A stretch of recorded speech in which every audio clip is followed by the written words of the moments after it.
বাদশাহ আলমগীর কুমারে তাহার পরাইত এক মৌলবি দিল্লির।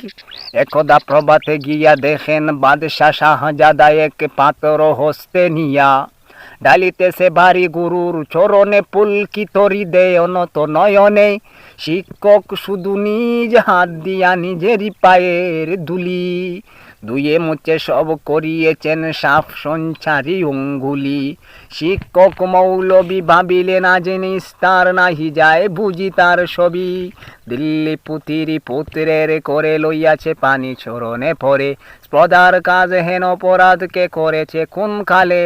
ভাবিতে ভাবিতে চিন্তার রেখা দিল তার ভালো, হঠাৎ কি ভাবি উঠি কহিলেন আমি বই করি না খোঁজায় যাবে সিঁড়ি টুটি। শিক্ষক আমি শ্রেষ্ঠ সবার দিল্লির প্রতি সে তো কোন চর, ভয় করি না খোদারি না খোদার মনে আছে মোর ভল বাদশা সুদালে শাসরের কথা শোনাবো নর।